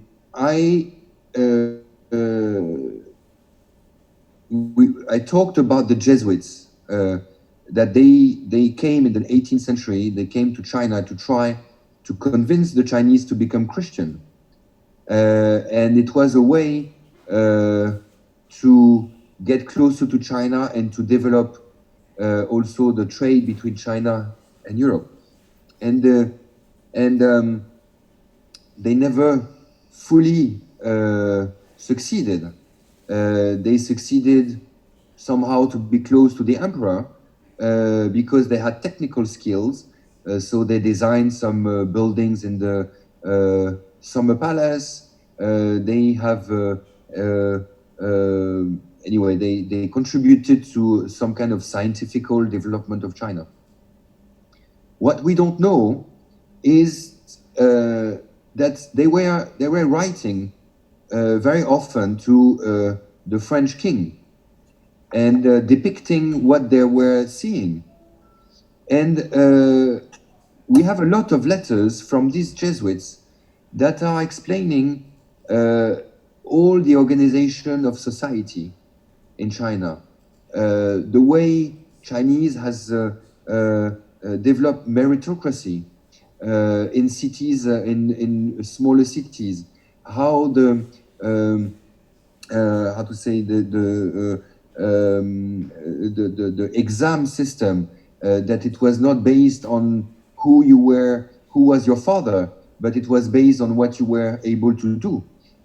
So all these things came back to Europe, and I think it had a lot of influence on the way we develop our society, the way it has been seen by these Jesuits. This is the first thing I really wanted to say, is that we think that we taught a lot of things to China, but at the end it's China that taught us a lot of things, and not only the will, as everyone used as an example, is really the way our society today are organized comes from China, and it's written in all the letters that the Jesuits have been sending to the French king. The second thing I wanted to say, and it's the direct impact of creativity or how would I say skills, is the trade that has been going on between China and Europe. We had a lot of and of course Middle East had a lot of trading routes, and through that you had a lot of Chinese fashionable era. 18th century, we had what we call the chinoiserie, which was of most very much influenced design that were actually coming from China. So this is the ancient thing. And from the modern perspective, so more contemporary perspective, I think what China had, the impact that China had on the arts creativity around the world is a little bit same as the impact that China has on most of the economical sector, is that the artists realized that everything was possible in China. And I remember very well having a very important African artist coming to China and looking at the studio, and he was looking and say, wow, and telling me, hey, John, this is impossible. We cannot build this kind of sculpture in Europe. The safety, the cost, etc., etc. So there was a tough competition on production. So I think that the influence that China has still today on Western culture still is they push the Western artists to be even more creative. So the competition is not on cost of good. The competition is on ideas. Did I make a good answer? or at least that was understood. Sorry. Yes, very good answer. You waiting for me to answer? No, everyone. Okay. I learned a lot from your talking. Yes. Yeah, also to understand my painting as well. So this is, yeah, if you want, this is, I can finish with my picks. Yeling Han, we saw Yeling Han's painting within the presentation. He's the guy that does the layers and the layers and the layers of image that feeds our brain, and so we kind of recognize things, but it becomes abstract. And I really like this painter. Sorry, we take your time, but I have more 3 questions. Is it okay? Yes, no problem. تفضلي جميلة، دكتورة جميلة، تفضلي من صالون الملتقى. تفضلي.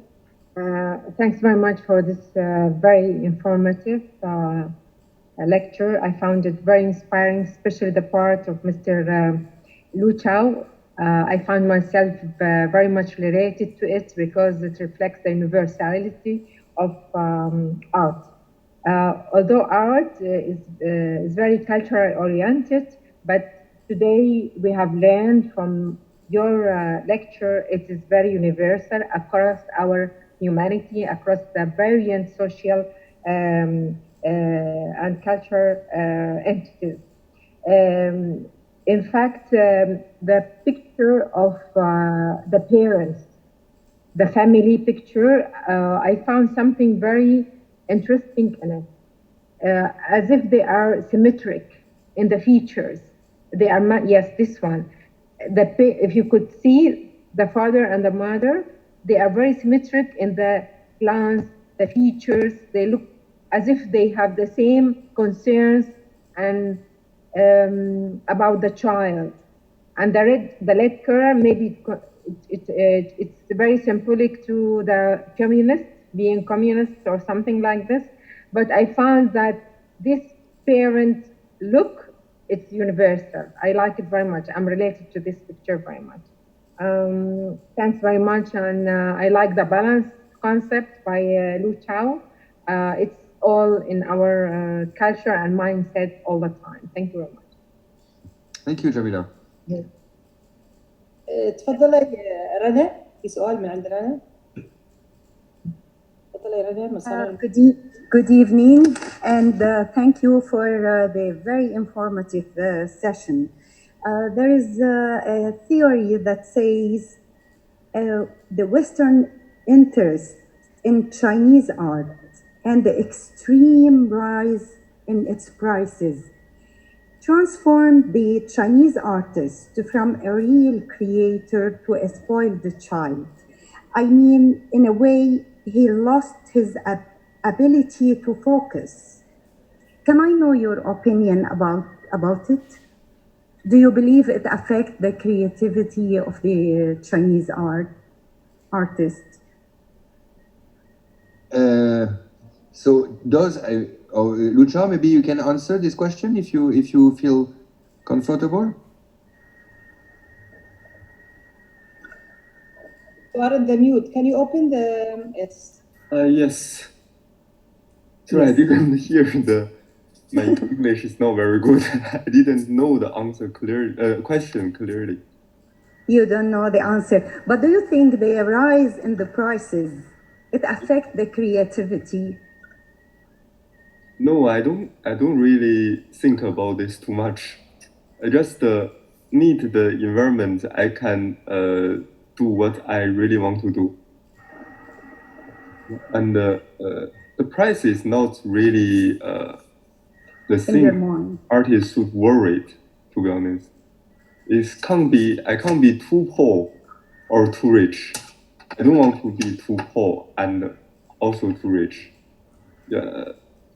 Just I need the tool, the basic tool and the basic studio and the basic things that I want to express what I want to say. That's it. Okay, thank you. تفضلي كريمة. تفضلي الفنانة التشكيلية الإماراتية كريمة. يا مرحبا فيك كريمة. Hi everyone, thank you for this journey. Actually, I was very impressed about this Chinese artist. And my question, actually, maybe you answered it before. I was, most of the artists who are leaving their country and live in the Western country are more famous, and people are fascinating to buy their work. Whereas the artists, who, especially the contemporary or who live in Chinese, actually people has less, interest to buy. I don't know. This is my curious, and this is my question to you. You got it? It's for me. Yeah, I don't know who will be answer the question.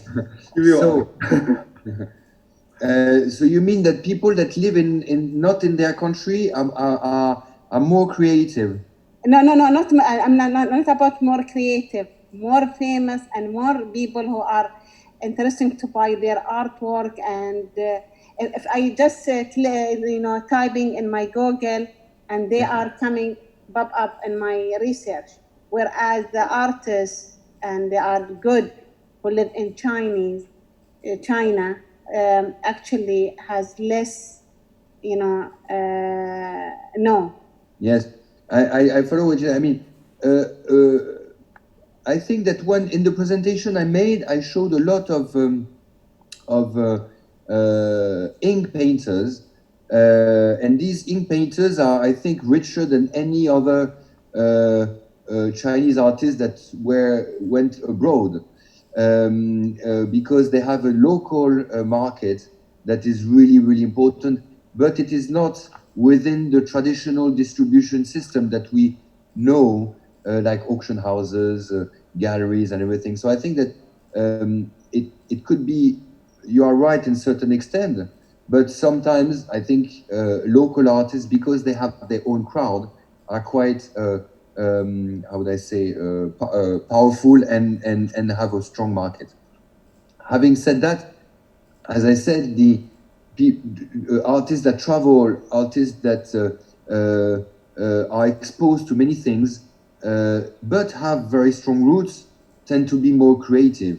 It's like they have strong roots, but they understand even more what is happening because they travel, and they know how to compare and analyze what they are seeing. So yes, maybe they are more creative, so they have a stronger market. Okay, thank you. You're welcome. تفضلي هنادي، في عندها سؤال. تفضلي استاذة سيدة هنادي. Good evening, Hadrian. Thank you so much for this informative lecture about Chinese art. Looking at the contemporary artists nowadays, we see that there is a big diversion from the classical art into a more universal art. And because universal art is more subjective and it can emerge into the international market, where do you see it in the future days? And I really like the interpretation of Lou, the way he talked about himself as an artist, an international artist, is an artist of the world and not necessarily an artist who belongs to a geographic place, because art is universal. Thank you so much. It was a beautiful lecture. Thank you. I think, thank you for this question. I think it all comes down to the same question of the stronger the roots and the stronger you understand yourself and your culture, the better you can be doing, I think, in terms of exposure. And yeah, I think this is I think the key elements. The key elements of my understanding. Yeah. The stronger you have, you are. It's really like a building. If you have very strong foundation, you can go very high. And so, yeah, exactly. I don't know if I think it's the only way I can summarize the thing. Vas-y. Yes. I have a question from Nuha, from Egypt. Nuha, تفضلي Nuha. So let's come. Hi, I want to thank you very much for this lovely lecture. And I want to thank Asma for this, it's really lovely. And I want to ask you a question concerning if the new Chinese art or the modern art painters, do they use sometimes the old methods like the Chinese ink wash artists, traditional materials to express? They used to do it to express their philosophies of the unification of self-nature. So the modern, they are combining this, the old with the new. They use these methods or no? And thank you very much. Thank you. I didn't get exactly the question, sorry. I mean, are they using the old methods like the ink wash, the Chinese ink wash, the old methods, the philosophies of unification of the self-nature? Are they combining this kind of art with the new art? Now they are doing like from the back to the future. It's a combination from this that is in the new modern art. Thank you. Yeah, it's exactly what I said. I mean, I think that the new, and I would say Lu Chao, he could be put in this category because he is using black and white. He's to prepare his paintings. He really. I mean, if you on the presentation, unfortunately, you don't have the big landscape he does, but the way he depicts the skies is very Chinese. So yes, you do have young and promising and intelligent artists that use the traditional way of painting. So this is about the young generation using old ways of painting.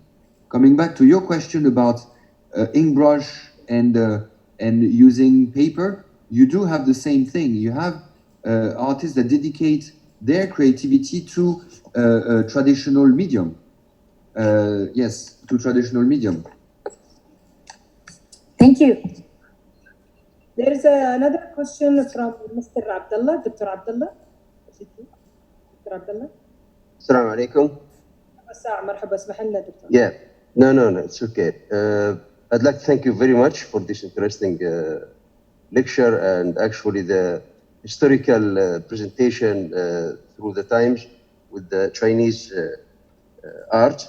And my question is to the guest: to what extent do you think that the neighbors of China, like Japan, has been affecting the Chinese art through the Chinese civilization until now? Thank you. Very good question. So we're going to go a little bit further than contemporary art because I think this is a very vast question. So when I arrived in China, I really wanted to discover, as I mentioned, the culture, the Chinese culture.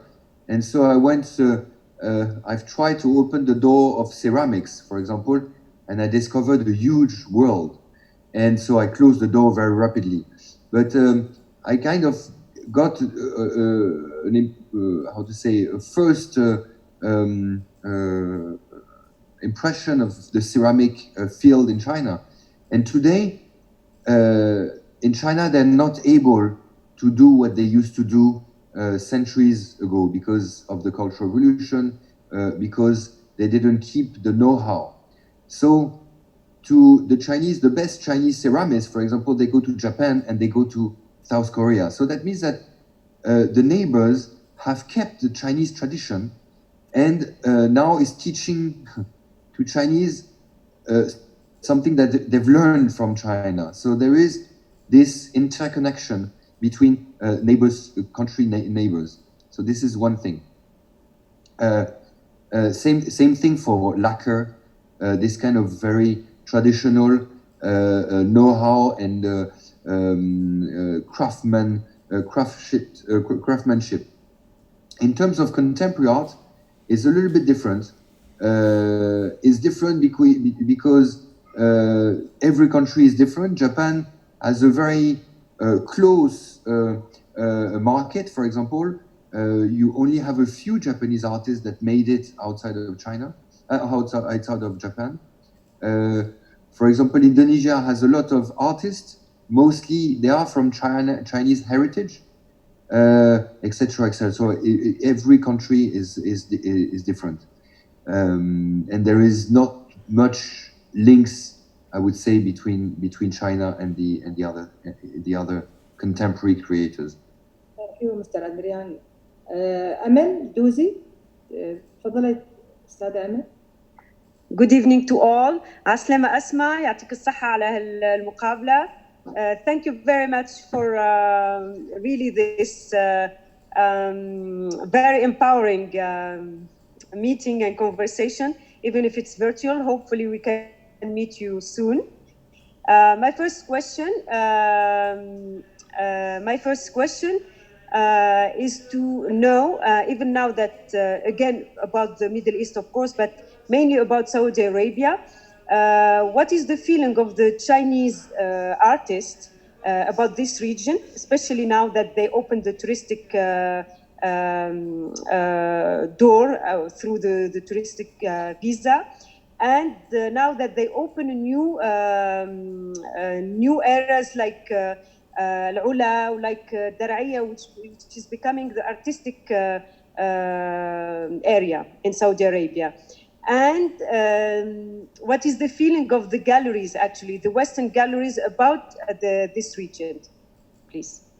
Thank you. Maybe Lu Chao, you can maybe give an answer about the perception of this region by Chinese artists?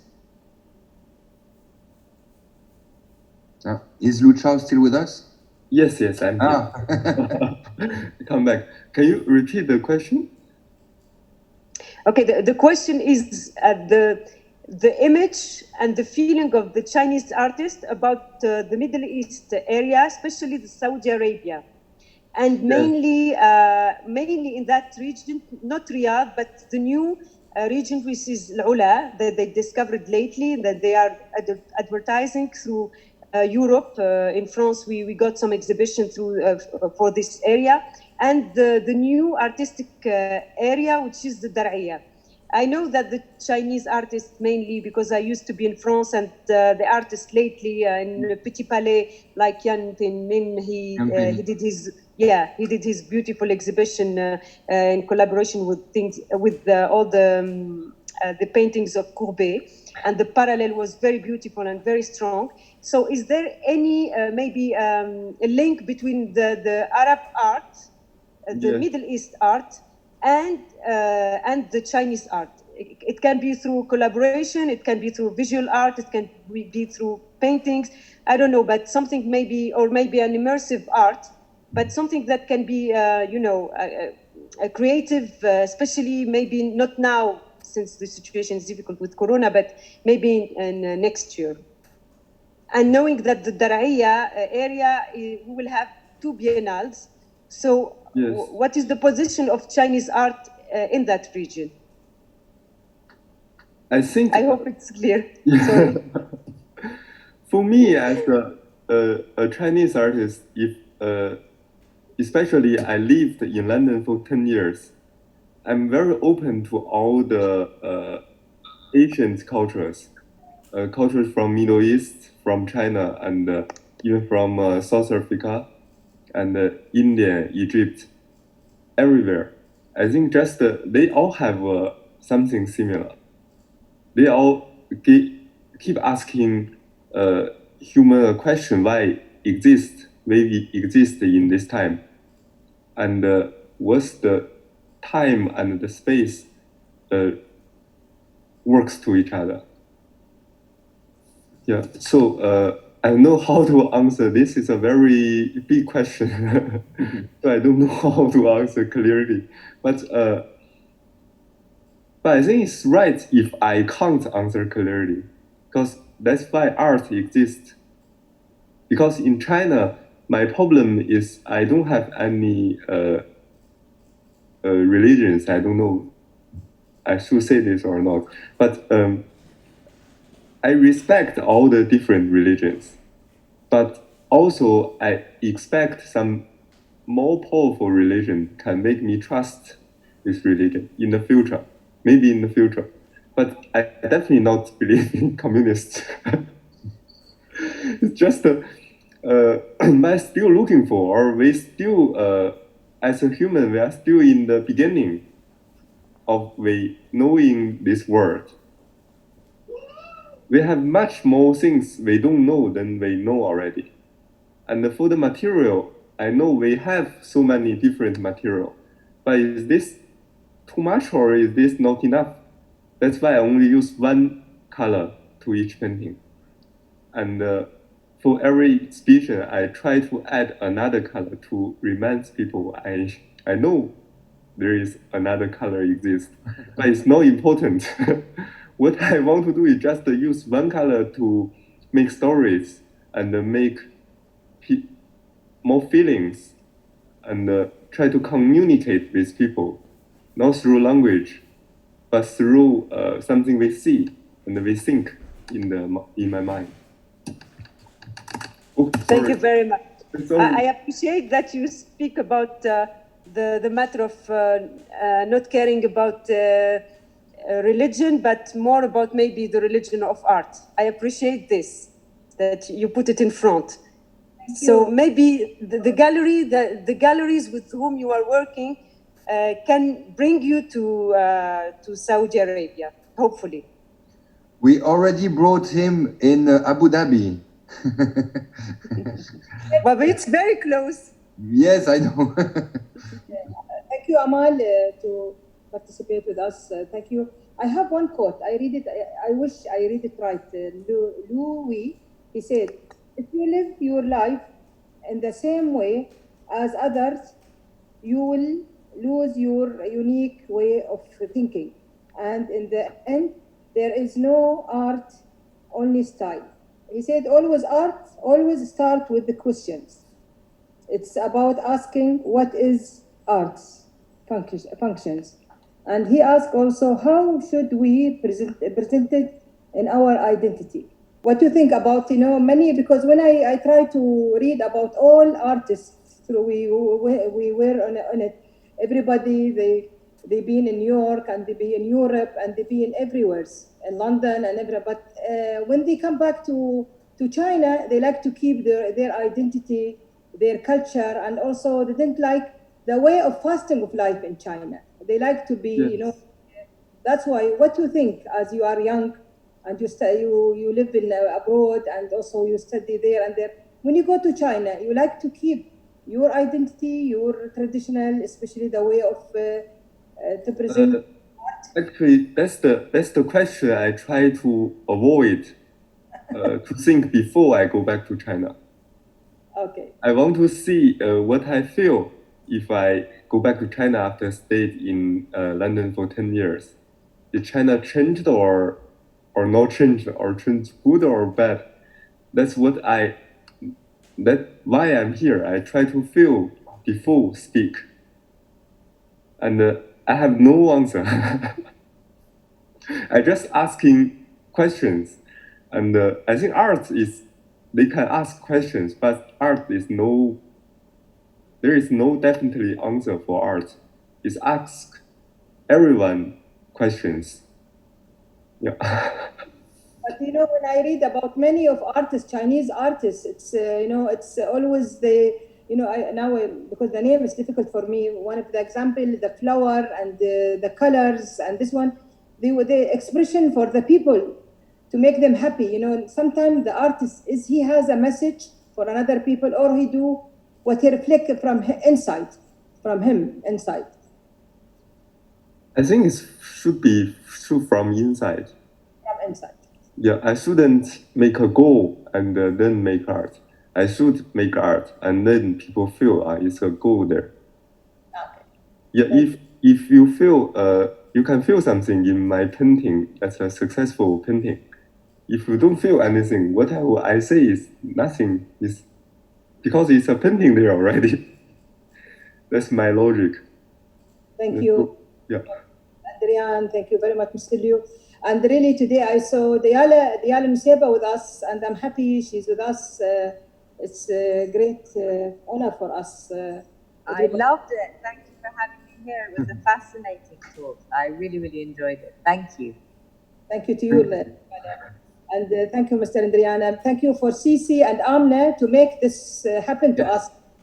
It's really thank you for them to make this arrange to know you, Mr. Andrian. It's really appreciate to be with us. Al-Multaqى, it's literature salon, but it's nice also to know about the art and to talk about the art in another way. It's to talk about how the feeling and what is the art, and it's something add for us new things. And always China is a great city for especially the relationship between UAE and China.